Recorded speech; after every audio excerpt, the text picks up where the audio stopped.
Thanks for joining us again today on Practical Church Planting. We're going to be giving you 7 ways to create an environment of focus and productivity. And before we jump into that, we're really excited if you're listening to this in real time. 1 week from today, the Growing Your Launch Team course comes out. Yep. So on March 17th, it comes out. And it's important to mark your calendar because for the first 2 weeks, the course is only $99. And then it goes up to $149. Yes. So if you're interested in growing your team, here's what we say. Here's who it's for.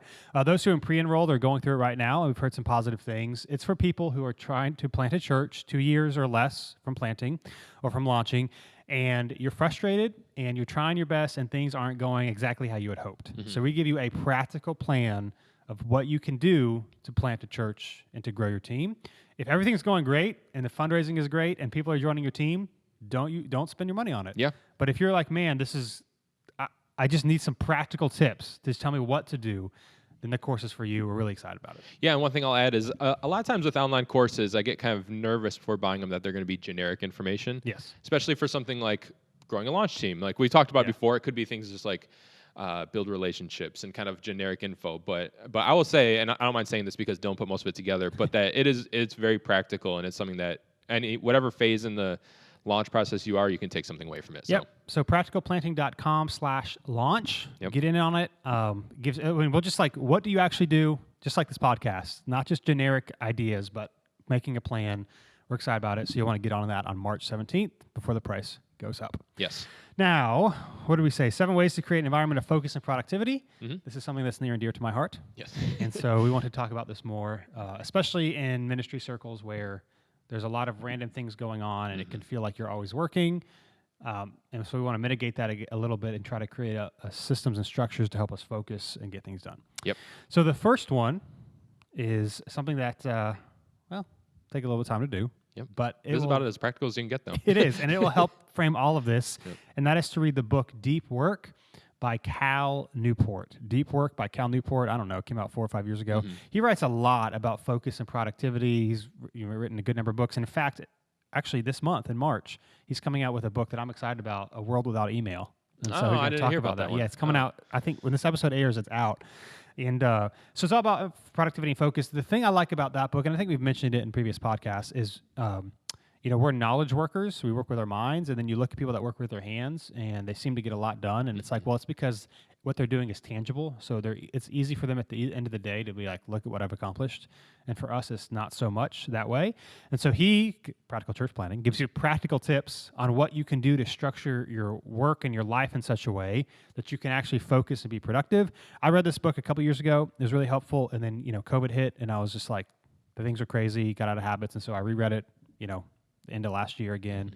And I don't think you can fully quantify this. I don't know how you would, but I would say the principles from that book have made me twice as efficient and productive. And I don't think I'm not exaggerating than before I read that book. So Deep Work by Cal Newport. I think you've read it too. So. Yeah, I was going to say the same thing. I read it right after you did, so I guess that would be like 2 years ago. And we were just talking about this a couple weeks ago, and it's one that I want to pick back up because since COVID came and things kind of just got a little bit. Now, I mean, not drastically different, but a little bit different. It's something I want to pick back up again. But I got it from the library, so I got to go to the library again and get it. You can go to Dylan's library. It's in the office. I thought you had it on an ebook. I would have asked you before. Okay, never mind. But I remember it being real good. I think with productivity-related things, I'm always a little bit skeptical because I feel like a lot of them have very similar information. Not that it's a waste of time, but that it's just rehashing a lot of the same stuff, which I did not find the case at all with this book. So it's really good, and it's probably the best one I've heard of that genre. Agreed, yeah, because I read a lot of stuff like this too, and it's pretty unique. Yeah. And in fact, we're organizing some of our staff stuff, and we're going to have everyone on the staff read the book. And so just first thing, Deep Work by Cal Newport, it is worth 5 times as much as what you'll pay for the book. Yeah, for sure. So that's the first thing you want to do. Now, for some more things you could do maybe right now as you buy the book and read through it. Here's number 2. You want to schedule 3 hours a day of no interruption. Now, this is approximate. It could be less, could be a little bit more. In fact, in the book, he talks about 4 hours a day is kind of what like high performers do, whether it's practicing an instrument, or whatever you're doing. That seems to be like science says about after our minds tap out. Yeah. But what you want to do is you want to schedule 3 hours, ideally when you can be most focused, and don't check your email, don't check your phone, don't do anything, but just work through a list of things. Interestingly, I've tried a lot of things. I'm someone who would say I I don't always focus the best. Yeah. And even like with sermon writing and sermon prep, you're just like, it can take a while. Mm-hmm. And so I've tried all these things from like the tomato timer where it's like 23 minutes or whatever. Yep. I didn't think I could do this. And then you do it and then you realize how much you get done. And then it's like, I have to do this. This has helped me reduce my sermon prep time significantly. And so it looks different. I'll just use me for an example. Like it looks different for different days. So like most days from morning until about lunchtime, I won't do anything other than like focused work. So like on Wednesdays, it's like sermon study and writing. Tuesdays, it'll be broken up. It'll be like reviewing this coming week's sermon, writing a community group leader guide, and doing the newsletter I send out every week on productivity and stuff like that. And then Thursday, it's like review the sermon, work on New City social media. There's like various things where it's like these 3 hours or 4 hours are accounted for, and I'm going from the next thing. I don't check anything. Mm-hmm. Then in the afternoon, I try to I leave the door open in my office most times in case someone needs to talk to me or something like that. It's still structured, but it's not as like strict. Yep. But find 3 hours a day and be like, ideally same time every week. Don't do anything but the thing that you're working on, and you will get way more done on it than you would if you like took 30-minute breaks or checked your phone every time you got bored or anything like that. This is like it's funny because there's a period of time where didn't do this, and then going back to it, it's like it kind of makes you sad at how much you missed out because like I don't buy into the like blaming COVID for every misstep, but like I know earlier on in like the COVID times things got not thrown off in like a sense where you couldn't do things the way you were doing it, but things were just different. Yep. And so you definitely still could structure, but it just didn't. Like we got used to like doing different things at different times, and so it just kind of like let the calendar go by the wayside a little bit. And it was funny earlier this year, like picking it back up and getting back into doing some of these other things we're going to talk about.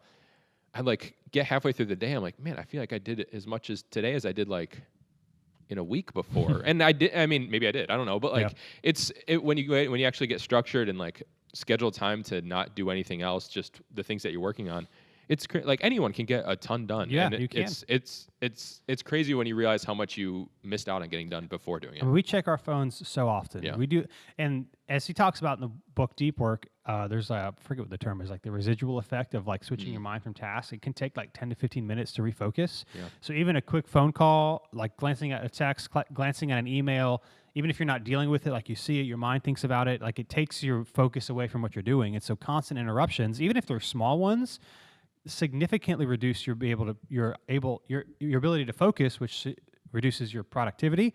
And so if you could take 3 hours, 4 hours, even start with 2 hours and be like, here's what I'm doing.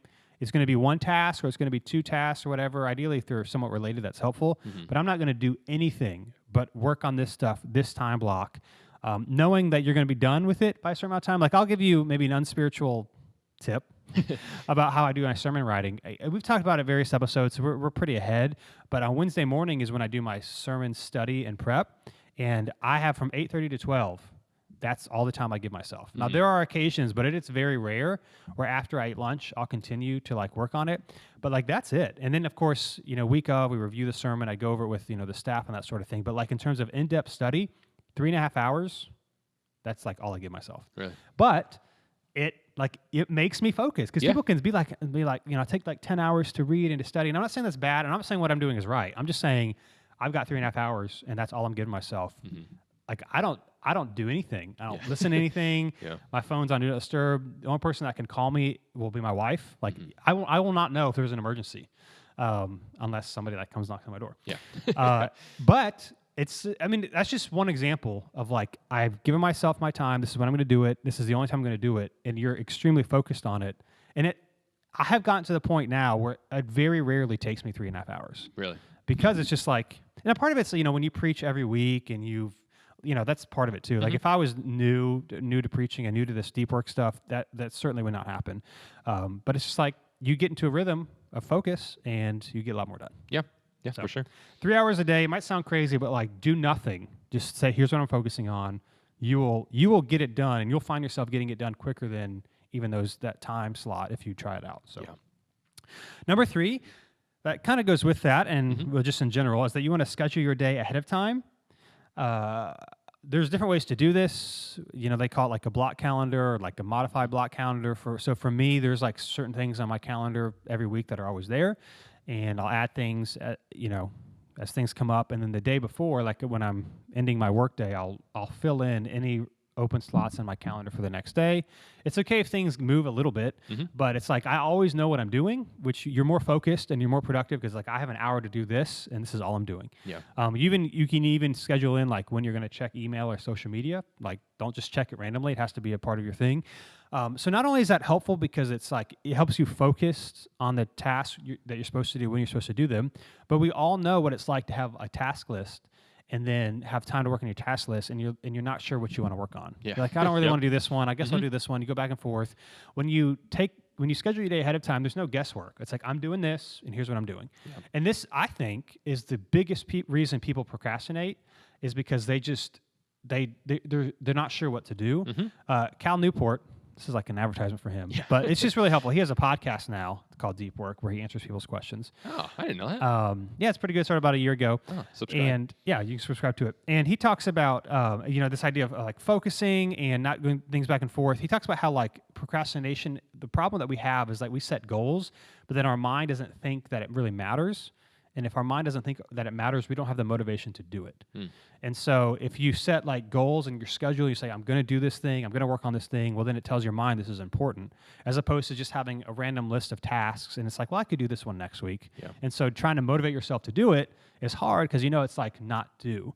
But if you schedule artificial deadlines or just tell yourself what to do, you'll do it. So last thing I'll say, then Brian, you can give some feedback. Yeah. This goes a little bit in terms of, I was thinking about it this morning, of the sermon prep and how like last minute a lot of preachers are. And a lot of it is because we assume the deadline is an hour before our service. Yeah. And so it's like, that's just because we're going to preach. But what if that you gave yourself another deadline to where you didn't have to work like that? Because we all have a deadline. So it doesn't matter if it's an hour before you preach, is it Friday night, is it Saturday night, is it Thursday night? But giving yourself a deadline. So my deadline, and I'm not saying this is what everyone should do, but I don't experience a lot of the stress that other preachers might, is my deadline's Thursday morning at 10 a.m. That's when I'm done with the sermon. Yeah. And I review the notes, make sure the screens look good. I'll review it Saturday night and review it Sunday morning, like 15 minutes each time and kind of talk through it in my mind. But then I'm done and I'm not stressed out about it. And there's other factors, like if you're bivocational, obviously, that sort of thing. But like giving yourself artificial deadlines helps you also focus. And that all goes back to scheduling your day ahead of time. Don't waste time wondering what to do next. Go ahead and pick it so that you're just on to the next thing. It's funny. I started doing this a while back off of your advice of having like a shutdown routine. And so I was like, well, I'll start scheduling the next day. And I remember in like a previous career getting the advice of, doing block calendar, which is good, but having the first thing you do in the day be schedule your day, which is like, seems fine. But I remember there were so many times where I'd do that and be like, I'd spend so much time trying to decide what to do that day and like scheduling the day and then like trying to, since the calendar starts, in 5 minutes or like in a half hour or whatever, then it's like, what do I really want to do first? And it just kind of ends up going off and then you just don't really ever end up sticking to it. And so doing it at the end of the day for the next day, it's like, you don't know any of your, you don't know any of your excuses for the next day or what you're in the mood to do or not in the mood to do. So it's just, this is what needs to be done. Yep. And I think it's way easier to be objective about doing the things that you actually need to do if you're scheduling it for yourself for a future date. Yeah, because you're not thinking of like doing it right that minute. Exactly. Yeah. And so it's been huge for me. And it's funny when you talk about sermon prep, like, we've talked about this before, but I preach like a handful of times a year, not weekly. So I don't know if this will, be advice for everybody or whatever, but talking about that, how you're giving yourself a previous deadline than Sunday, I'm to the point in like however many times I've been preaching that like, it's still like kind of nerve-wracking, just like that morning. But it's funny, at the time of recording this, I guess it was 2 weeks ago that I preached here on Sunday, and we're driving here, and like I remember this time, like I was ready a lot earlier than normal. Like maybe a week before or something like that, where usually it's like I'm kind of still working on it that week. And we were driving here Sunday morning, I told my wife, I was like, I feel way not nervous at all this morning. And I don't know if that's because like maybe I prepared well, or am I just not being realistic? I'm gonna like throw up before going up there.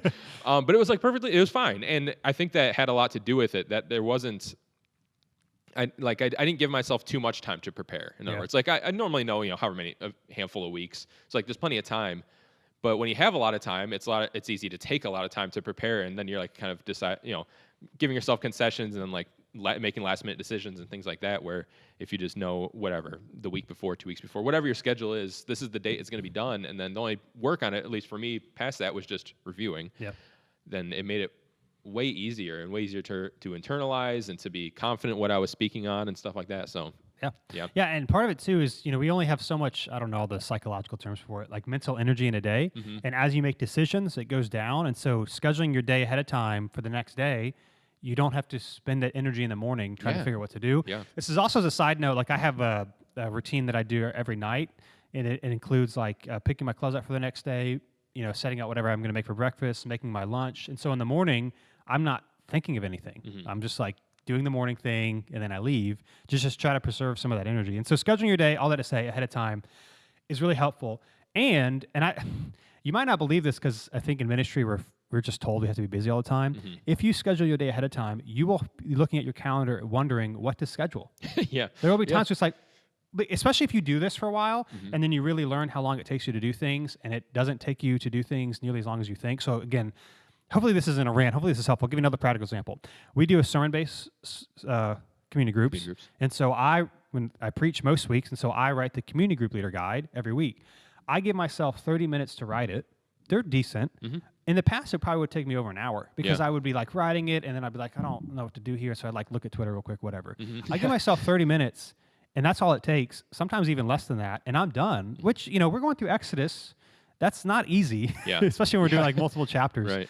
I'm not saying because I'm smart. I'm saying because I've told myself this is the only time you get. It only takes 30 minutes, and so it's like super quick. And so there are a lot of stuff like that if, just like budgeting your finances, if you don't budget your time, you don't realize how much excess time you're spending on things that could be done a lot sooner. Yeah. And so when you schedule your time ahead of time, you'll find like, what do I do here? I would say you still need to put something, because when I don't put something, the stuff that I have scheduled takes longer because I know I have extra time. So, include times to read and don't feel bad about it. I don't know if this is like you, but like you have this, because, in American context, you work 9 to 5. I know pastors can feel like I have to work and I can only read at night, like when I'm not working, so, because I feel like it doesn't count. Yeah. But it's okay to remember, like, you need to be reading and learning, knowing what's going on in culture, all that sort of thing. And that is part of your job. And so, schedule more time to read, like find stuff that you can get better at, watch an online course, do stuff like that. You will have more time than you think. And I would say even in the times where you don't have as much going on, still try to find something to fill that time so that you continue to stay productive. Otherwise, you'll be like, I got more time, and you'll take longer than you need to do stuff. Yeah, that's really good. One of the things I enjoy in my day is my drive to work, which may seem a little weird, but I live a little further from the church, and so it gives me time to podcast or like listen to books or something like that. And since doing this, those drives are far less stressful, because I remember there's time, especially, and I mean everyone has like different seasons where you have more kind of task related things than other seasons.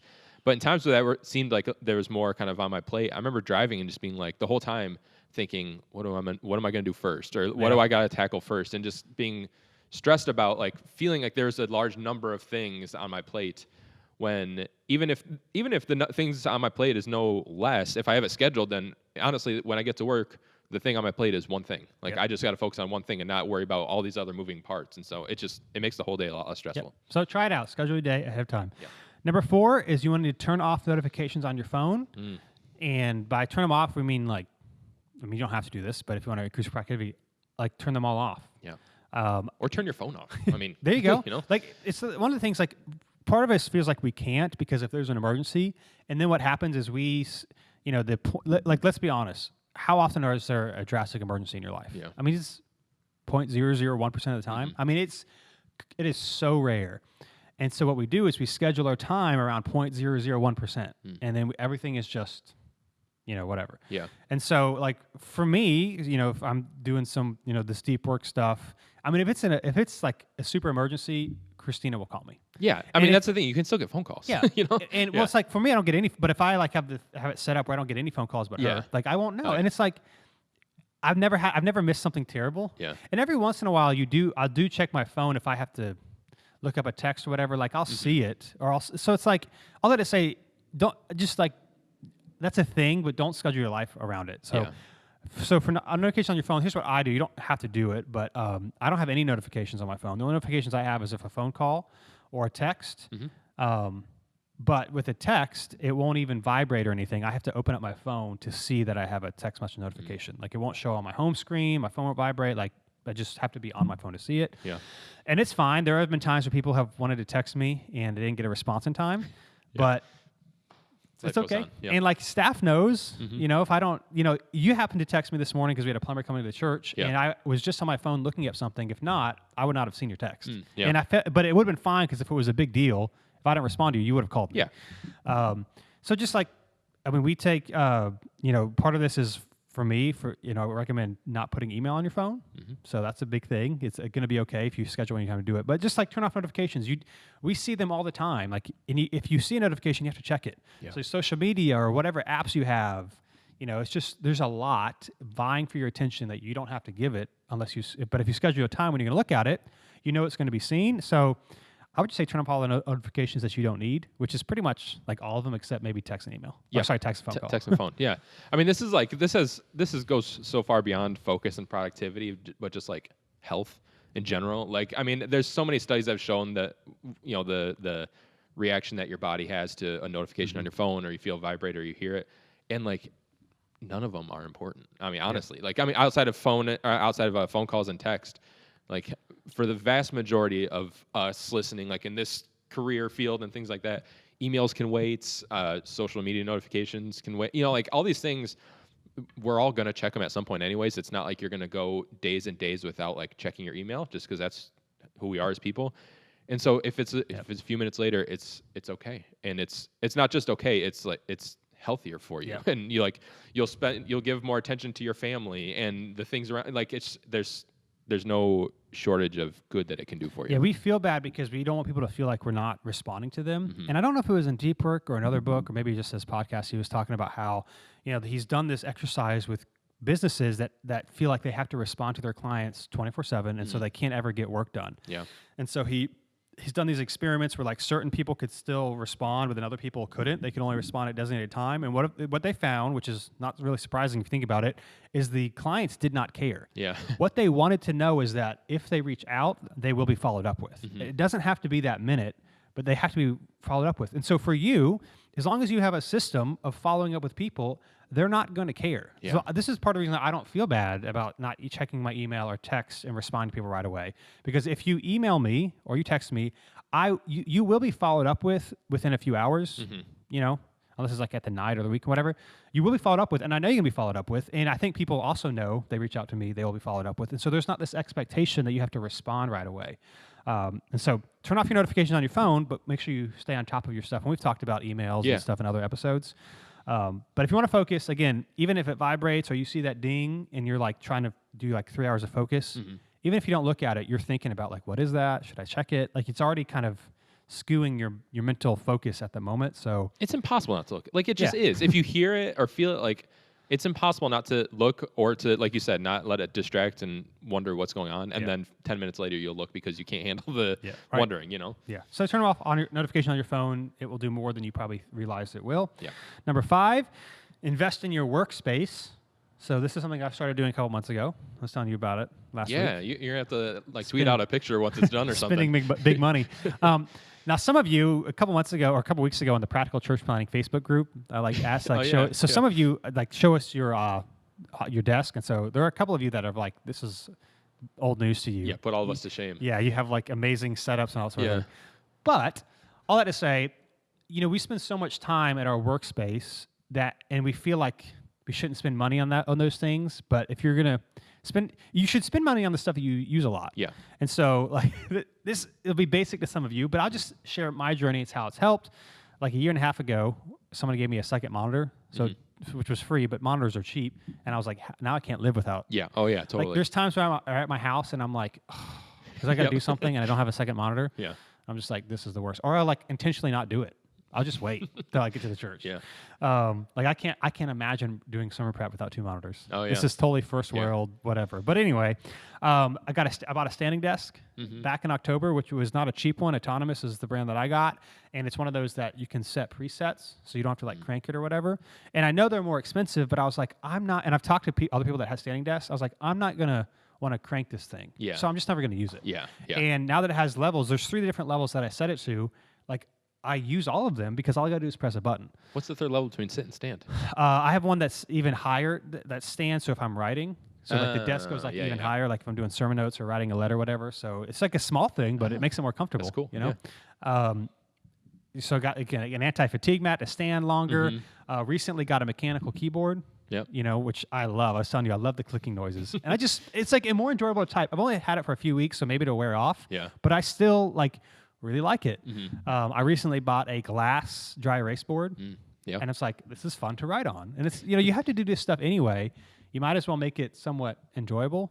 And all the stuff I bought was cheap. The desk was expensive, but I bought cheap versions of everything else. Yeah. And I don't know, it makes me want to be there. And it also makes it a little bit different than just like when I'm sitting at home on the couch. Yeah. You know, so whether you work at home or wherever, if you can, I just would encourage, again, this is a more recent thing for me, but it's been more beneficial than I thought. Investing and spending some money in your workspace so you actually enjoy it and want to be there can help with your productivity. Yeah, it's really interesting how much little things can make a difference. Like, so we have, Dylan has an office, and then we have kind of like a general like staff office, which is just a bigger room, which the rest of us have tables in and stuff like that. And this is going to be hard to, or may not make the most sense, but it's kind of a long room, like it's a skinny and long room, and we had tables set up like But you're facing each other, kind of. Yeah, kind of facing each other, like kind of set up in the middle of the room. Yeah, like if you both looked up, you could make eye contact. Yeah, exactly. And so, everyone's like looking at each other. And so a few months ago or something like that, moved them so all the tables or desks are like just lined up against the wall. So everyone's just staring at a wall, which like it makes a million times difference to me. Like it made a world of difference to me because I'm not watching things other people are doing. Like, and not that anyone is ever like purposely watching, but if anyone does something, you catch it out of the corner of your eye, and you just see it. Like, I mean, and it's the tiniest little bit of distracting, but it's still distracting. And so it's not like a perfect setup we have now. Obviously, we're all like still in the same room, and we don't have like, it's not like we have cubicles or anything like that. Yet we're gonna try to figure. Yeah, it's like I was just talking to my wife about this. I've lived the cubicle life for many years, and as much as everyone likes to hate on it, there are definite benefits. I mean, it's better than just like the open office floor plan. Yeah. So. And so we're still like figuring it out, but those small changes like that, obviously moving desks and stuff like that cost no money. But it's one of those things where it was fine before, and if you would have walked in and didn't have any like preconceived notions of like what a workspace should be, you would have probably been like, yeah, it's fine to work right here. Yeah. But if you actually like, think about it and move it in a way that you want, it's crazy how much more productive you can be. And so whether it's a keyboard, a chair, if you sit a lot, like investing in a chair. Yeah. If you write a lot, like buying a nice pen. Just stuff that's enjoyable. Investing in your workspace will actually make you want to use it and to focus while you're there. Yeah. So, let's see. Number 6 is to find a focused work environment. So part of the problem, if you read something like Deep Work and maybe you work at home or you work at a open office floor plan or whatever, it's like, how do I focus? Yeah. The book talks about how you can talk to your boss and your manager about it, and in such a way that you actually want to do more. That's why we're going to try to figure this out. It'll be interesting as everyone in the staff reads Deep Work. Yeah. And they'll be like, oh, yeah, what are we going to do? Because we got to figure it out. Yep. But finding a place where you can do it. So like for me, for example, I have an office here at the church, and I close my door, and if the door's closed, you don't, unless you really need something, like don't come in there.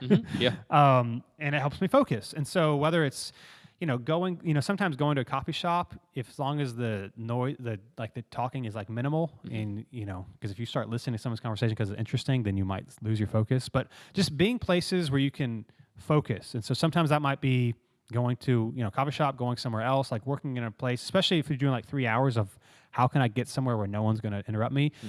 If you're like working from home and your church is portable and you've got kids and you're married, like talking to your spouse about this. Like, this is making the expectations clear so that you're not always upset with each other because one of your kids ran in the room or whatever. But like, here's when I'm working, here's what this looks like, so that you can create a space where you can actually do it. But find a focused work environment. Don't just do things where when it's out of your control, you're being constantly interrupted. Yeah, and I think some of this, like especially in like this COVID time, which I don't know how much this applies to like people that are watching, but if you're a strictly work from home during the week kind of person, like whether you're portable or don't have a space or whatever, like that might mean not working from home if your like house or place doesn't really lend itself to having a distraction-free environment. Like my wife, like my family, we're in the process of moving right now, and where we're coming from, it's pretty much impossible if anyone's home. It's a very small space. We don't have a lot of rooms, and so if there's times where I have to work from not here, and it's something that I got to do that's very focused, it's just not going to be able to be done at home. Yeah. Like I can do kind of more busy work or like video work. I do a lot of videos. Video work is easy to do because you use headphones and stuff. But like if it's something that I really need to like focus on, whether it's like reading or writing or something, it's just not going to work well at home, which is fine as long as you can recognize that and come up with another solution. So whether that's something like a coffee shop or if you have a church building, something like that. But the biggest thing I found that helped me focus is like any sort of sound distracts me. Like coffee shop, I've tried, and like it's not like I eavesdrop on everyone's conversation, but it can be hard. Anything, there's just so much going on. And so I started, like, it's been a months long journey of finding music that I could listen to that's not distracting. But because like obviously it can't have lyrics and it can't like have anything I recognize. And guys, the music Brian listens to, it's not the most focused friendly. Okay, so it depends what kind of work I'm doing, what kind of music we're listening to. But like if I'm like writing or doing something that like takes writing, it can't have any lyrics or anything like that. And it can't be distracting and anything. So I've gone through so many like iterations of what this is, and it's hilarious how what I landed on, because like as Dylan's saying, like I like I'm loud curious music. about this. I like metal, like I like loud and He fast likes music. to scream. I asked him one time, those of us that listen to non-metal music, you might sing in the car. I asked him if you scream in the car. Do you? I mean, sometimes. Not all the time, but I want to see this. It's not like, whatever. And so like I went through a lot of like trying to find different music, and what I've landed on is, which is not music I care for at all, but is like jazz. Ooh. And I don't know anything about it. I don't like it. Like it's not something I would ever listen to for entertainment, but I don't know if it's just a matter of like I can tune it out. But like it's and like if you go on YouTube, everyone uses these for like every college student uses these for like studying. They have like 8-hour long, of just like beats. And it's like it was like hip hop for a little bit. But they just have like coffee shop jazz, which is probably like if you're a jazz person, it's probably like trash jazz. Honestly, like I know nothing about it, and like I don't even like it, but it's just I put it on and I immediately like nothing. I don't even notice anything else. It's wonderful. And it's funny, I was talking to my wife about like I started reading a lot of like history at home just like for fun, and it's like I feel like I'm reading history now, listening to jazz. Like I feel like I'm 90 years old, but like I'll put it on and I don't notice anything that's going on around me. And so like not that that's the answer for everybody, but you posted in the practical church planning group the other day about like people's sermon prep, and someone else said like lyricless music, and it was just I don't know, it revolutionized my work life. Honestly, it's just finding something that could allow me to not hear anything else that's going on. If anything, join the Practical Church Planning Facebook group. It'll revolutionize your work life. Do it, but don't turn on notifications. That's right. Just when you check it. So find a focused work environment, and last but not least, be done when you're done. Yeah, that's good. So let me think of it like this. When you have a vacation coming up, you somehow get tons of things done. Mm-hmm. When typically what could take you all week, you get done in 2 days. Yeah. And you maybe you work a little bit more, but it's still like 9 to 5-ish 2 days. So what happens is you have a hard deadline, and so you focus. Yeah. You unintentionally probably do some of these things that we talked about. So the point of this episode is to say, why only do that when you have a vacation? What if you could always live like that? Yeah. Maybe not like stressed to get everything done, but just have rhythms in your life where it's not stressful and you can be just as productive. Mm-hmm. And one of the ways you can do that is when you're done, you're done. So 5 o'clock, 4 o'clock, 3 o'clock, whatever your schedule is for that day, this is it. And so either I get stuff done or I don't get stuff done. Yeah. And if you do that, it's kind of like it'll force you to focus. It's like even with the sermon prep example I gave on Wednesdays, it's like I'm done at 12. Mm-hmm. And so I need to like focus. And what's interesting, when you have like a vacation coming up, I would be willing to bet that the quality of your work does not suffer. Yeah. You do the same stuff. Yeah. And it is not any worse because you focus. And so the way to do that, again, is to be done. Like every day I'm done at whatever time it is. You schedule your day ahead of time. That's it. And it will focus you while you're working so that you can work really hard when you're working and then be off when you're off and not have to live the ministry is so busy and so stressful all the time because I haven't focused what I've done. So when you're done, be done, and put that in the calendar so that it'll actually make you focus during the day. I think one of the best or easiest ways to have a harmonious work-life-home balance with your spouse is to not always be telling them that, or to not always be late in coming home. And in other words, to not always be working late or not always be coming later than you had planned. And one of the ways to do that is to have an end time of your day. Like if you're always like wanting to work late because your project's running long, or your sermon prep is running long, and always sending the message of I'll be home later or whatever, then honestly, over time that creates resentment. If there's no preconceived, if there's no plan of that ahead of time. And so planning to leave at whatever time, like that's the time I leave. And unless, a car crashes into the building, that's the time that I'm leaving. Like, because I schedule my entire day and like I know what I'm going to get done in the day. And there's not going to be any, crazy or there's not going to be any, anything going along because I scheduled this task, whatever it is, to be done at this time, and then I'm picking up the next one. And if I don't finish in that time, as long as it doesn't have to be done by like tomorrow, which none of them should if you're following this, then I pick it up the next day and pick up where I left off. And that way you always know your end time, and it makes it so, like you said, ministry doesn't turn into this thing where you're working 24/7, kind of quote unquote working 24/7, or always busy, or always like leaving the church work to go home to then doing more sermon prep work at home when you're supposed to be spending time with the family. And I think it can create a really awful, home life if you're not careful, and because it's a really easy job to bring home. Yeah, and with that being done when you're done, this goes to tasks. So there are lots of tasks that maybe aren't due a specific day, but you just have. One of the things, a little bonus, we've talked about this in a previous episode, I forgot for this one, is to put due dates on all of your tasks. So if you have a couple of things that you could do that day and they're not, and you didn't get to them and it's not the end of the world, well, then put the due date for tomorrow or the next day. So I use Todoist. I think you use it too now. And one of the things is when I started using it, I had to put due dates on all my tasks because I have like a calendar view of like when things are done. And if I didn't put a due date on it, it wouldn't show up. And so I was like, oh, and that was like revolutionary. It was so helpful. And so again, as part of like, when you're done, shutdown routine or whatever, say whatever tasks I don't have, let me sign them for another day so that your mind knows they're going to be taken care of and not just like floating out there. Yeah, so that's good. When you're done, be done. Be done. So there are 7 ways to create an environment of focus and productivity. Hope that was helpful. And don't forget, practicalplanting.com/launch. It comes out a week from today if you're listening to this in real time on March 17th. It'll be $99 for only 2 weeks. And if you don't like it, we will refund all your money. No questions asked, because like you, we ain't trying to waste money either. For sure. So you might as well go for it. See if it makes a difference in your church planning journey. We think it will. practicalplanting.com/launch. And we'll be with you next time on Practical Church Planting.